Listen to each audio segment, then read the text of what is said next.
안녕하세요. 단테라입니다. 여러분, 혹시 여러분의 머릿속에서 평생 동안 24시간 쉬지 않고 떠들어대는 목소리에 대해서 눈치채거나 생각해 보신 분이 계신가요?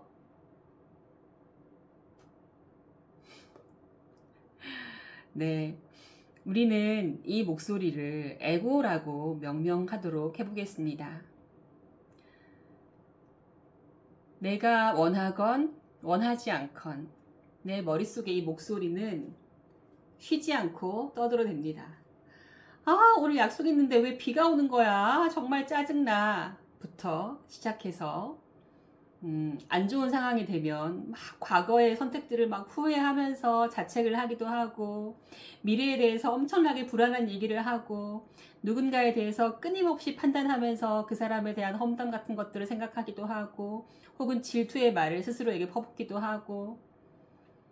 여러분, 눈치채셨나요? 네. 사실 우리 이 내면의 에고의 목소리가 주로 하는 것은 불평, 불만, 원망, 다른 사람에게 투사하는 것, 후회, 불안해하는 것, 걱정하는 것, 주로 이런 것들입니다. 여러분이 잘 생각해 보시면요, 위대한 사람일수록 자기 자신과 인생을 보는 시선이 넓고 깊다는 걸 알 수 있습니다. 혹은 우리가 같은 사람이어도 내가 어떤 인생의 좋은 단계에 있을 때, 혹은 성숙한 어떤 상황에 있을 때, 하여튼 뭐 상황이 좋을 때는 우리도 상황을 조금 더 여유 있게 길게 바라보고, 다른 사람의 실수에 대해서도 좀 너그러워지고, 우리의 한마디로 마음이 에고가 좀 큰 상태에 있습니다. 그런데 우리가 굉장히 안 좋은 상황에 있을 때, 혹은 미성숙할수록 우리는 굉장히 작아집니다. 그야말로 마음이 바늘 끝만해지는 거죠. 이렇게 마음이 너무 심하게 작아지면, 네, 그때는 그게 정말 정신병적인 어떤 정신과적인 치료를 받아야 되는 상황에 이제 이르기도 하는데, 사실은 아주 건강한 정신 상태로 살고 있는 현대인은 뭐 거의 없다고 볼 수 있기 때문에, 우리도 수시로 이렇게 병적으로 작아지는 마음의 단계에 이제 이르고는 합니다. 이렇게 우리에게 주로 지옥행 급행 열차를 타게 하는 주범이 우리 내면에서 끊임없이 떠들어대는 이 에고의 목소리이기 때문에, 사실 명상이란 이 나의 작은 에고의 목소리, 나를 육체에 한정짓는 이 작은 에고의 목소리를 떨어뜨려 놓고 관찰하는 것. 에고의 목소리와 동일시하는 게 아니라 이 에고의 목소리를 나와 떨어뜨려 놓고 나는 그 에고의 목소리를 관찰하는 이 입장에서 얘를 바라보는 훈련을 하는 게 사실은 명상의 첫걸음이자 마지막까지 해야 될 일이기도 합니다. 평상시에 우리는 내면에서 떠들어대는 이 목소리, 에고에 대해서 전혀 관심을 기울이지 않습니다. 그냥 이 목소리를 그대로 따라가죠.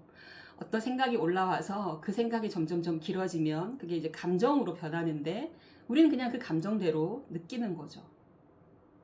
뭐 화를 내고 불안해하고 걱정하고 고통스러워하고, 그러다가 너무 못 견딜 정도로 힘들어지면 이제 가끔은 우리가 이 생각을 멈추려는 노력을 하기도 하지만, 대체로는 그냥 이 생각에 평생 끌려다니고 맙니다. 그런데 여러분, 마음의 평화를 원한다면 우리는 이 내면의 목소리를 다스리지 않으면 안 됩니다.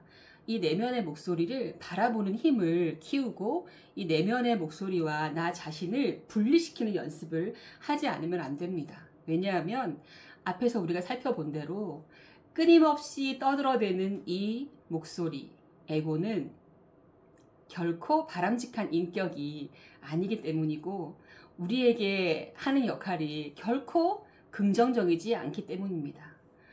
그런데 그 목소리 없이 살아갈 수 없는 거 아니야? 그럼 어떻게 판단하고 어떻게 결정해? 라고 걱정하실 수 있는데요.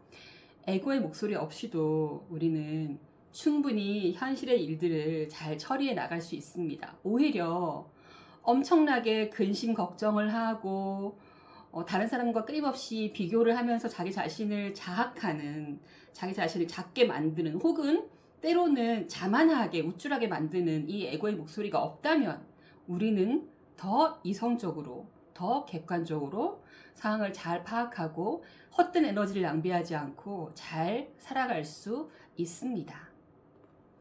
제 영상을 꾸준히 보고 계신 분들이라면 이제 아시겠지만 저도 이 에고의 목소리가 끊임없이 머릿속에서 이야기를 합니다.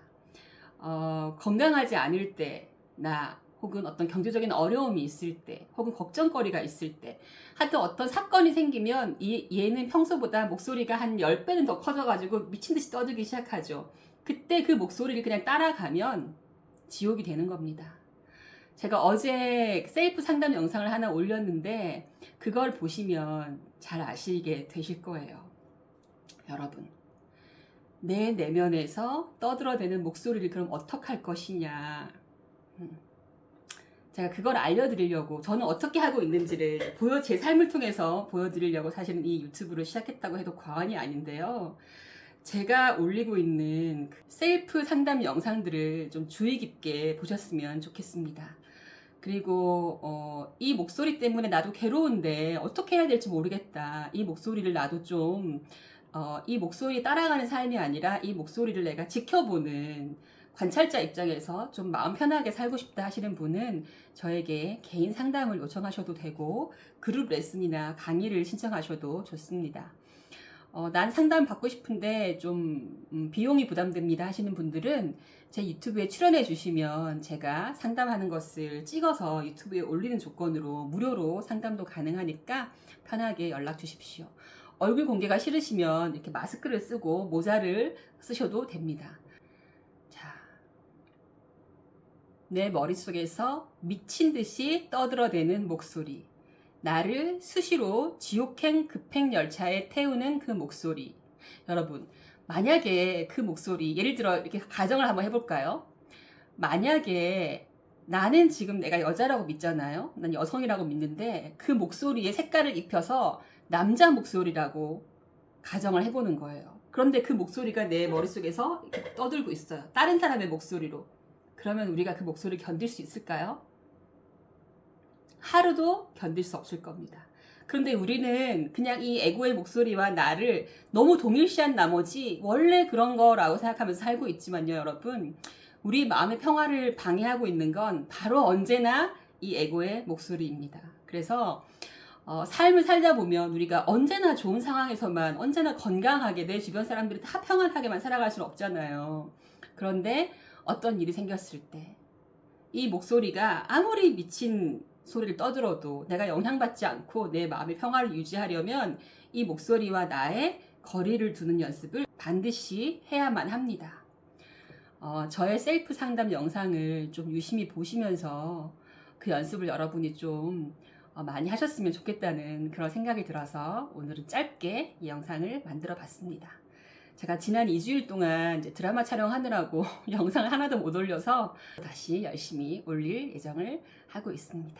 자, 그럼 여러분, 내 머릿속에서 떠들어대는 목소리가 뭐라고 하나 한번 관찰해 볼까? 이런 마음으로 오늘 1시간, 2시간만이라도 그 목소리에 한번 관찰하는, 집중하는 시간을 가져보세요. 뭐라고 하나. 10중 8구 걔는 항상 나에게 도움되지 않는 짓들을 하고 있다는 것을 알게 되실 겁니다.